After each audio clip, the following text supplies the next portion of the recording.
நம்ம வாழ்க்கையை எப்படி வழிநடத்தி கொண்டு போகணும் அப்படிங்கிறதுக்கு ஒரு பெரிய வழிகாட்டியா இந்த நட்சத்திரமும் ராசியும் கோள்களும் இருக்கு. அதுதான்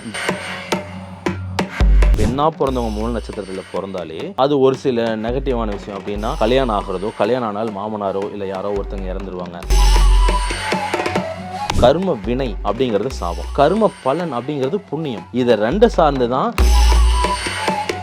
பயங்கரமான ஆற்றல் உள்ள ஒரு அம்சம் தான் இந்த நட்சத்திரம். அந்த ஆற்றலுக்கு ஈடு கொடுக்கக்கூடிய சக்தி அந்த பெண்களுக்கு இருக்காது. இந்த ரெண்டு நட்சத்திரம் ரொம்ப பெரிய பாதிப்பை கொடுக்கும். அதுலயும் முக்கியமா மாங்கல்ய வாழ்க்கை, கல்யாணம் ஆகும், கணவன் மனைவி நல்லா இருப்பாங்க, ஆனா அவங்களுடைய தனிப்பட்ட தாம்பத்திய உறவோ இல்ல பேச்சுவார்த்தை பழக்க வழக்கத்தாலேயே ஒரு சில குழப்பங்கள் ஏற்படும். அப்பா அம்மாவுடைய பிளட், அவங்க ரத்த ஆதிக்கத்துல இருக்கிற அந்த மரபணு, காணம் அணுகானம் தகானம் அப்படிங்கிற இந்த மூணு அம்சமும் அவங்க வாழ்க்கையில பார்த்த புண்ணியங்களையும் சரி பாவங்களையும் சரி சார்ந்துதான் ஒரு குழந்தை. 13 விதமான சாபங்கள் இருக்கு. அதுல முன்னோர்கள் சாபம் எடுத்தாலே முதல் முக்கியமான சாபம் பெண் சாபம் சொல்லுவோம். மிக ஆபத்தான நட்சத்திரம் அப்படிங்கிறது அனுசம், ரோகிணி, புனர்பூசம், மூலம், மகம், ஆயிலியம், மிருகசீசகம். ஏன் இந்த அம்சங்கள்லாம் ரொம்ப ஆபத்து அப்படின்னா, கல்யாணம் ஆகலையா திருமஞ்சனம் போவாங்க, திருமணம் நல்லபடியா நடக்கும் அப்படின்னு சொல்றதுக்கு காரணம் என்னன்னா, கோயில் கருவறையில் இருக்க சிலைக்கும் நம்ம உடலுக்கும் ஒரே அர்த்தம் தான். ரெண்டுமே பஞ்சபூதங்களை சார்ந்தது. ஆனா ரெண்டுக்குள்ள வித்தியாசம் என்னன்னா,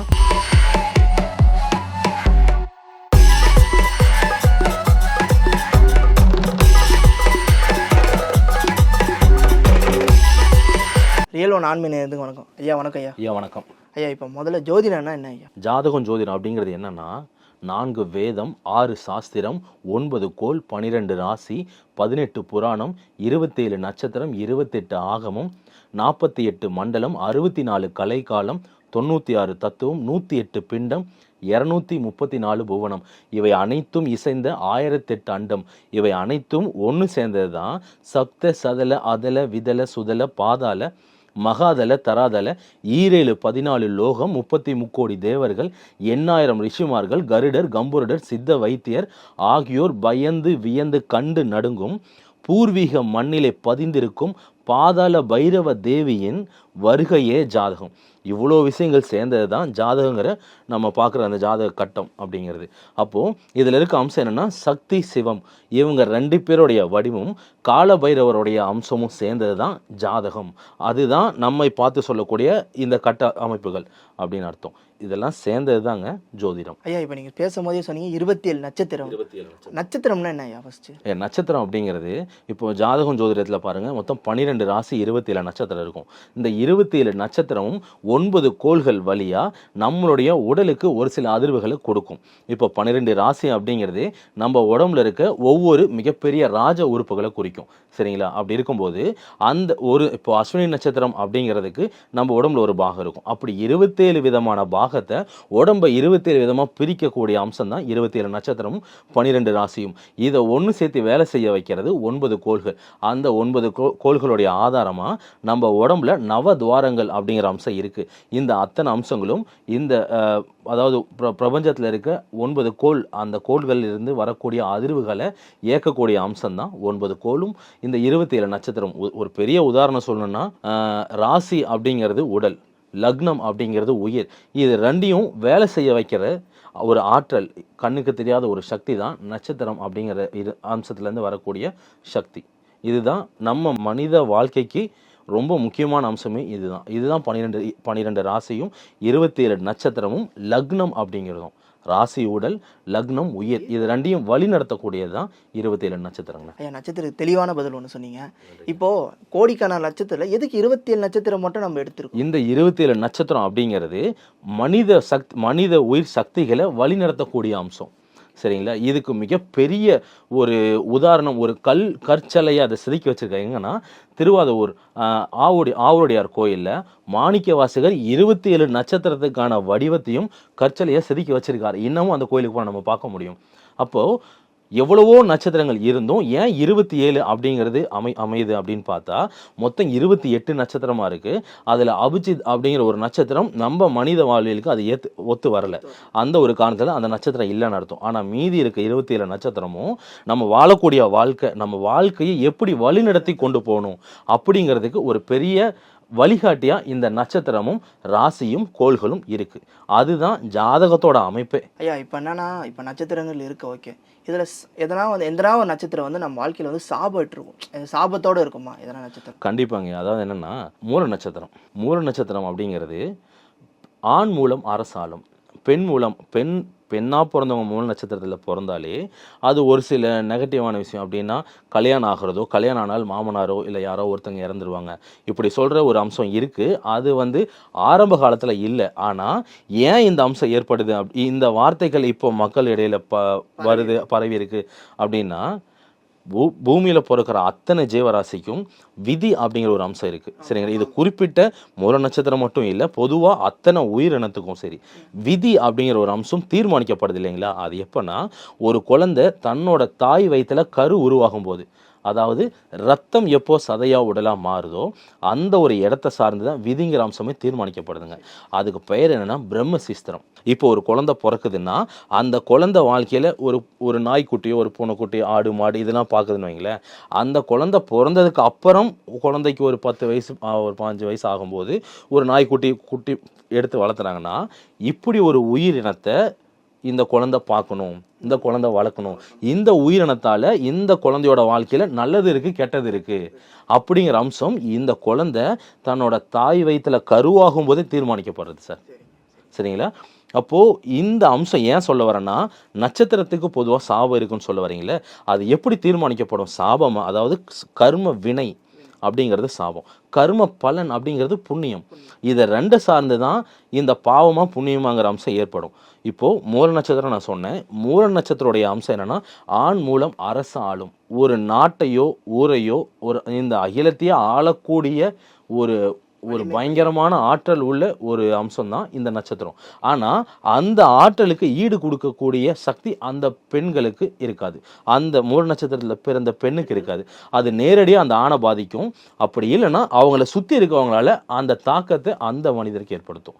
அதுதான் இந்த சாபம் பெற்ற நட்சத்திரம் அப்படிங்கிறது. ஐயா இப்போ நீங்கள் வந்து பெண்ணுக்கு வந்து மூலம் சொன்னீங்க, இதேமாதிரி ஆண்களுக்கு வந்து சாபயிட்ட நட்சத்திரம் எதனா? கண்டிப்பாக இருக்குங்க. ஆயிலிய நட்சத்திரம், இன்னொன்று கார்த்திகை நட்சத்திரம். இந்த 2 நட்சத்திரம் ரொம்ப பெரிய பாதிப்பை கொடுக்கும். அதுலேயும் முக்கியமாக மாங்கல்ய வாழ்க்கை, கல்யாணம் ஆகும், கணவன் மனைவி நல்லா இருப்பாங்க, ஆனால் அவங்களுடைய தனிப்பட்ட தாம்பத்திய உறவோ இல்லை பேச்சுவார்த்தை பழக்க வழக்கத்தாலேயோ ஒரு சில குழப்பங்கள் ஏற்படும். சரிங்களா? இதுக்கு அடுத்து திருவோண நட்சத்திரம். திருவோண நட்சத்திரத்துக்கும் இந்த ஒரு சில கர்ம வினை சார்ந்த ஆதிக்கம் அதிகமாக இருக்கும். அஸ்த நட்சத்திரம், மூல நட்சத்திரம், ரேவதி நட்சத்திரம், திருவோண நட்சத்திரம், இந்த 4க்கும் இந்த அமைப்பு இருக்குங்க. ஐயா இதுலேயே வந்து முன்னோர்கள் சாபம்னு வாங்கல, முன்னோர்கள் சாபம்னா என்ன ஃபர்ஸ்ட்? சார், முன்னோர்கள் சாபம் அப்படிங்கிறது, இப்போ ஒரு குழந்தை கருவாய் பிறக்குது, சரிங்களா? உதாரணத்துக்கு நீங்கள் இருக்கீங்க, ஏன் பையனாக பிறந்தீங்க, ஏன் ஆணாக பிறக்கணும் இல்லைங்களா? இப்போ ஒரு உயிரணு நம்ம படிச்சிருக்கோம், சயின்ஸ் படி பார்க்கும்போது உயிரணுக்களுங்க எத்தனையோ லட்சம் கோடி அணுக்கள், கோடி செல்கள் இருக்குது. அதில் நீங்கள் ஏன் கருவாய் பிறக்கணும், ஏன் ஆணாக பிறக்கணும், ஏன் பெண்ணாக பிறக்கணும், ஒரு காரணம் இருக்கு இல்லைங்க, இல்லைங்களா? அப்போது இந்த அமைப்பு ஏற்படுறதுக்கு காரணம் அந்த கணவன் மனைவி அப்பா அம்மாவுடைய பிளட்டு, அவங்க இரத்த ஆதிக்கத்தில் இருக்கிற அந்த மரபணு, காணம், அணுகானம், தகானம் அப்படிங்கிற இந்த 3 அம்சமும் அவங்க வாழ்க்கையில் பார்த்த புண்ணியங்களையும் சரி பாவங்களையும் சரி சார்ந்து தான் ஒரு குழந்தை ஆணா பிறக்குமா பெண்ணா பிறக்குமாங்கிற அம்சத்தை தீர்மானிக்கும். சரிங்க, சரி. இதுதான் இப்போ நீங்கள் கேட்ட கேள்விக்கான அர்த்தம். முன்னோர்கள் சாபங்கிறது ஒரு குழந்தை ஏன் ஆணா பிறக்கணும், ஏன் பெண்ணா பிறக்கணும் அப்படிங்கிற காரணம் தெரிஞ்சாதான் அதுக்கு அந்த சாபங்கிறது என்ன மாதிரியான அம்சத்தை கொடுக்கும் அப்படின்னு சொல்ல முடியும். அந்த சாபங்களில் மொத்தம் 13 விதமான அம்சம் இருக்குது, 13 விதமான சாபங்கள் இருக்குது. அதில் முன்னோர்கள் சாபம்னு எடுத்தாலே முதல் முக்கியமான சாபம் பெண் சாபம்னு சொல்லுவோம். அடுத்து நம்ம ஜாதகத்தில் தோஷம் கேள்விப்பட்டிருப்போம், செவ்வாய் தோஷம், ராகு தோஷம், இந்த மாதிரி தோஷங்கள் கேள்விப்பட்டிருப்போம். இந்த அம்சங்கள் ஏற்படுறது கூட முன்னோர்களுடைய சாபம் தான். அப்போது இந்த முன்னோர்கள் சாபத்தால் இந்த தோஷம் ஏற்பட்டது. ஆனால் இந்த தோஷம் வர்றதுக்கு காரணம் என்ன அப்படின்னு ஜாதகம் பார்க்கும்போது கேட்டால் முன்னோர்கள் சாபம்னு பொதுவாக சொல்லலாம். அதில் என்ன தொந்தரவு நடந்திருக்கு அப்படிங்கிறத ஒருத்தருடைய குருதி அப்படிங்கிற அம்சத்தை செக் பண்ணி பார்க்கணும். அந்த குருதிங்கிறது ஜாதகத்தில் இருக்கிற 12 கட்டத்தில் 5, 8, 9 இல்லை 5, 7, 8, 9 இந்த இடத்த தெளிவாக பார்க்கணும். ஏன்னா 5 அப்படிங்கிற இடம் பூர்வீக புண்ணியஸ்தானம், பூர்வீகம், புத்திரர்கள், இருக்கும் மனை, இல்லிடம், குழந்தை அப்படிங்கிற இந்த 4 பாயிண்ட்டை குறிக்கும். 7 அப்படிங்கிறது கலஸ்திரஸ்தானம், முக்கியமாக நேரடியாக மாங்கலியத்தை குறிக்கும். 8 அப்படிங்கிற இடம் உயிர், சரிங்களா? அதாவது ஜாதகத்தில் 1வது இடம் ஆயுசு. ஆயுசுங்கிறது எத்தனை வருஷம் வாழ்வுங்கிற கணக்கு குறிக்கிறது. உயிர் அப்படிங்கிறது ஒருத்தருடைய உடல்லேருந்து வரக்கூடிய ஏற்படக்கூடிய உயிர். இது இப்படி ஒரு அர்த்தமும் இருக்குது. இது என்ன பண்ணுன்னா, அந்த குழந்தையோட பிளட் ரத்த ஆதிக்கத்தில் அந்த குழந்தையோட குருதி, அதாவது ரத்தத்துக்கு தமிழில் குருதின்னு ஒரு பெயர் இருக்குங்கன்னா, அந்த குருதி தான் ஒரு மனிதனோட விதியும் அவருடைய தலையெழுத்தையுமே தீர்மானிக்கும், சரிங்களா? அதுதான் இந்த குழந்தைக்கு இந்த முன்னோர்களுடைய சாபம் இருக்கனால இந்த தோஷம் வரும் வராது அப்படிங்கிறத தீர்மானிக்குது. அப்போது முன்னோர்கள் சாபம் இந்த 2 தோஷத்தோட மட்டும் இல்லை, இப்படி 13 விதமான சாபங்கள் இருக்குது. ஐயா, இப்போ நீங்கள் தோஷங்கள் எல்லாமே சொல்லிட்டீங்க. மிக ஆபத்தான நட்சத்திரம் என்னென்ன இருக்குது? மிக ஆபத்தான நட்சத்திரம் அப்படிங்கிறது அனுசம், ரோகிணி, புனர்பூசம், மூலம், மகம், ஆயிலியம், மிருகசீசகம் இதெல்லாமே வரும். ஏன் இந்த அம்சங்கள்லாம் ரொம்ப ஆபத்து அப்படின்னா, இவங்க மைண்டு வந்து ரொம்ப தெளிவாக வேலை செய்யும். ரொம்ப தெளிவானா, அதாவது நம்ம இதை தான் கேட்க போகிறோம், இதை தான் பேச போகிறோம், இதை தான் இவங்க முயற்சி செய்கிறாங்கிறத சுற்றி இருக்கிற யாராலையும் கணிக்க முடியாது. முக்கியமாக அனுஷ நட்சத்திரம், மக நட்சத்திரம், இவங்க 2 பேரோட மைண்டை வந்து அவ்வளோ சீக்கிரம் யாராலையும் புரிஞ்சிக்க முடியாது. ரொம்ப ஆபத்தானவங்க. ஏன் அப்படின்னா, அடுத்தவங்களோட அறிவை யூஸ் பண்ணி வாழ்க்கைக்கு தேவையான அத்தனை அம்சங்களையும் சாதிச்சுப்பாங்க. அதுதான் இந்த ஆபத்தான நட்சத்திரத்தில் முக்கியமான பாயிண்ட்டு. ஐயா, இப்போ நீங்கள் சொன்னது ஆபத்து எல்லாமே, இந்த நட்சத்திரங்கள்லாம் பரிகாரம் இருக்கா? பரிகாரம் அப்படிங்கிற வார்த்தை அதுக்கு என்ன அர்த்தம்னா பரிமாற்றம், இல்லைங்களா? இன்னொரு பெரிய அர்த்தம் என்னன்னா தெய்வத்தின் உதவி, அதுதான் பரிகாரம். பரிகாரங்கிற அம்சம் எப்படி ஒரு மனுஷனுக்கு இருக்க பிரச்சனையை காப்பாற்றும் அப்படின்னா, இறை சக்தி, அதாவது பஞ்சபூதங்களுடைய தத்துவம். இது என்ன பண்ணுன்னா, நிலம், நீர், காற்று, ஆகாயம், நெருப்பு, இந்த பஞ்சபூதத்துக்கு நம்ம செய்ய வேண்டிய கடமையை கரெக்டாக செஞ்சோம்னா அது நம்மளை காப்பாற்றும். எப்படின்னா, இந்த ஆபத்தான நட்சத்திரங்கள் மட்டும் இல்லை, பொதுவாக ஒருத்தர் வாழ்க்கையில் இப்போது ஒன்றும் இல்லை சார், சூரிய திசை நடக்குது அப்படின்னா, அந்த சூரிய திசையில் சூரிய கிரகம் அவங்க ஜாதகத்தில் எங்கே இருக்கோ, இல்லை சூரிய கிரகம் என்ன நட்சத்திரத்தில் இருக்கோ அந்த நட்சத்திரத்துக்கு உண்டான மரம், அதாவது ஆண் செடி அப்படிங்கிறது பூ வைக்கிற செடியும் கனி வைக்கிற மரமும் அவங்க வைக்கணும். அதை நட்டு அந்த கிரகத்துக்கான ஸ்லோகத்தை சொல்லி அந்த மரம் செடிக்கு தண்ணி ஊற்றி தினமும் வளர்க்கணும். இதுக்கு எதனா நேரம் இருக்கு? நேரம் கிடையாது. காலையில் சூரியன் உதிச்சதுக்கு அப்புறம் எப்போ வேணால் பண்ணலாம். முடிஞ்ச அளவுக்கு நல்ல நேரத்தில் பண்ணுறதும் நல்லது தான், ஆனால் நேர காலம் கிடையாது. தினமும் காலையில் முதல் தடவை வைக்கும் போது கண்டிப்பாக நல்ல நேரத்தில் பார்த்து வைக்கிறது நல்லது. இதில் அந்த என்ன திசை நடக்குதோ அந்த திசைக்கான கிரகம் ஜாதகத்தில் எங்கே இருக்குன்னு பார்க்கணும். அந்த கிரகம் என்ன நட்சத்திரத்தில் இருக்குது இதை என்னன்னு பார்த்து அந்த நட்சத்திரத்துக்கான செடியும், அதாவது பூ வைக்கிற செடியும் கனி வைக்கிற மரமும் நம்ம வளர்க்கணும். அதை வளர்க்கும்போது அதுக்கு உண்டான ஸ்லோகம் மந்திரம் என்னவோ அதை பார்த்து படிச்சுட்டு அதுக்கு தண்ணி ஊற்றி தினமும் அந்த ஸ்லோகத்தை சொல்லி அந்த மரமும் செடியும் வளர்க்குறது நம்மளுடைய வாழ்க்கையில் இருக்கிற அத்தனை கஷ்டத்தையும் இந்த பஞ்சபூதத்தில் மரம் அப்படிங்கிற அம்சம் ஏற்றுக்கும். இப்போ மரம் அப்படிங்கிற வார்த்தை இன்னொரு அர்த்தம் நம்ம மனசை குறிக்கும், சரிங்களா? நமக்கு நேரம் சரியில்லை, பிரச்சனை எல்லாம் எது நடந்தாலும் தொந்தரவாகிறது நம்மளுடைய மைண்டு தான், மனசு தான். மனசை போட்டு குழப்பம். இந்த அம்சத்தை நிவர்த்தி பண்ணுறதுக்கு மரம், செடி, கொடிகள் அப்படிங்கிற பஞ்சபூத சார்ந்த நிலத்துடைய ஆதிக்கம் நம்முடைய கஷ்டத்தை ஏற்றுக்கும். அதை ஏற்றுக்கிட்டு பிரபஞ்சத்துக்கு நல்ல காற்றை கொடுக்கும். இதன் மூலியமா நம்மளுடைய பிரச்சனையை பரிமாற்றம் செஞ்சுக்க முடியும். இது பரிகாரத்தில் இந்த ஆபத்தான நட்சத்திரங்களுக்கும் சரி, பொதுவாக ஒருத்தருக்கு என்ன இப்போ திசை நடக்குது, ஒரு சனி திசை நடக்குது, அது சரியில்லை அப்படின்னா அதுக்குண்டான பலனை நம்ம அனுபவிக்கிறதுக்கு இது ஒரு வழி, இதுவும் ஒரு வழி. இதில் பரிகாரம் அப்படிங்கிறது பஞ்சபூதங்கள் அப்படின்னு சொன்னேன், நிலம், நீர், காற்று, ஆகாயம், நெருப்பு. இந்த பரிகாரத்துக்கு இன்னொரு அமைப்பு என்னென்னா, கோயில் கருவறையில் கற்செலை இருக்கும், இல்லை உலோகங்கள் இருக்கும். அது வந்து பார்த்தீங்கன்னா நிலத்திலேருந்து எடுக்கப்பட்ட சிலை. 2வது அதுக்கு நீர் அபிஷேகம் பண்ணுவோம். பஞ்சபூத தத்துவத்தில் நீர் அம்சமும் வருது. பூ வைக்கிறோம். எதுக்காக வைக்கிறோம் அப்படின்னா காற்றை உணர்றதுக்காக. காற்றை வந்து வாசனையால் தான் உணர முடியும். அடுத்து தீபம் காட்டுறோம், அந்த அது அக்னியோட தத்துவம். கடைசியாக ஆகாயத்தோட சாட்சியாக தான் இதெல்லாமே நமக்கு கிடைக்கிது. இந்த இடத்துல இருக்கிற ஒரு பயங்கரமான சிறப்பு என்னென்னா, இதே அம்சம் தான் நம்ம உடல். நம்ம உடல் அப்படிங்கிறது நிலத்துடைய தத்துவம், உடம்புல இருக்கக்கூடிய ரத்தம் நீருடைய தத்துவம், காற்றை சுவாசிக்கிறோம் உயிர் வாழ்றதுக்காக. டெம்பரேச்சர் அப்படிங்கிறது நம்ம உடம்புல வெப்பமாக இருக்குது.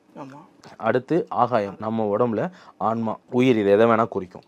இப்போது கோயில் கருவறையில் இருக்க சிலைக்கும் நம்ம உடலுக்கும் ஒரே அர்த்தம் தான், ரெண்டுமே பஞ்சபூதங்களை சார்ந்தது. ஆனால் ரெண்டுக்குள்ள வித்தியாசம் என்னென்னா உச்சரிக்கப்படுற மந்திரங்கள். கோயிலில் உச்சரிக்கப்படுறது அந்த கடவுளை சார்ந்தும் கடவுள் உருவான காரணத்தை சார்ந்தும் அந்த இடத்துல பதிக்கப்பட்டிருக்க சக்கரத்தை சார்ந்தும் இருக்கும். கல்யாணம் ஆகலையா ஒரு கோயிலுக்கு திருமஞ்சனம் போங்க, திருமணம் நல்லபடியாக நடக்கும் அப்படின்னு சொல்றதுக்கு காரணம் என்னன்னா அந்த இடத்துல உச்சரிக்கப்படுற ஸ்லோகங்கள் மந்திரங்கள் இந்த அம்சங்களை நமக்கு நல்லபடியாக மாற்றி கொடுக்கும். அதே ஒன்று தான் பரிகாரம். அப்படிங்கும்போது அந்த இடத்துல நம்ம சொல்லக்கூடிய மந்திரங்கள் அப்படிங்கிறது நம்ம தனித்துவமான வாழ்க்கைக்கு அது பொருந்தும். அதுதான் நம்ம பேர். உங்கள் பேரை சொல்லி கூப்பிட்டா தானே நம்ம திரும்பி பார்ப்போம். உங்கள் பேரில் இருக்க 10 பேரை ஒரே இடத்துல இருந்து நான் கூப்பிட்டு 10 பேரும் திரும்பி பார்ப்பாங்க. ஆனால் பதில் கொடுக்கறது பழக்கம் உள்ள ஒருத்தர் 2 பேர் மட்டும்தான் இருக்கும். அதுதான் மந்திரங்கள். பொதுவாக சொல்கிற மந்திரங்கள் ஒன்று, தனித்துவமான மந்திரங்கள் அப்படிங்கிறது இருக்குது. ஐயா இப்போ நீ வந்து பொதுவான மந்திரம்னா என்ன சொல்லலாம் சார்? பொதுவான மந்திரம் அப்படிங்கிறது என்னென்னா இந்தந்த நட்சத்திரத்துக்குன்னு ஒரு ஸ்லோகம் இருக்கும், ராசிக்குன்னு ஒரு ஸ்லோகம் இருக்கும். கோயில் போகிறோம், கல்யாணம் ஆகலை, பரிகார ஸ்தலம் போகிறோம், ராகு ஸ்தலம், கேது ஸ்தலம், குரு ஸ்தலம் போகும்போது அங்கே உச்சரிக்கப்படுற மந்திரங்கள் வந்து அந்தந்த கடவுளை சார்ந்தது. பொதுவான அம்சம். நம்ம தனித்துவமான மந்திரம் அப்படிங்கிறது நம்ம ஜாதகத்துக்கும் நம்மளுடைய குலதெய்வத்துக்கும் ஒரு சம்மந்தம் இருக்கும். ஏன்னா அந்த குலதெய்வத்தோட சாட்சியை தான் நம்ம கருவாய் பிறக்கிறோம் இல்லைங்களா? அப்போது நம்ம குலம் நல்லபடியாக வளரணும் அப்படின்னா குலதெய்வ வழிபாடு ரொம்ப முக்கியம். அப்போது குலதெய்வத்தோட சாட்சியாக வேதங்களோட சாட்சியாகவும் நமக்கு மட்டுமே தனித்துவமாக விதிக்கப்பட்ட வார்த்தைகள், வாசகம், சொற்கள், மந்திரங்கள் வந்து இருக்குது. அதை முறையாக கண்டுபிடிச்சி உச்சரிக்கப்படும் போது தான் நமக்கு இருக்க கர்ம பலனும் சரி கர்ம வினையும் சரி நிவர்த்தி ஆகிறதுக்கு உண்டான சந்தர்ப்ப சூழ்நிலைகளோ அதுக்கு உண்டான அமைப்போ நம்மளை தேடி வரும். இதுதான் என் பரிகாரம்.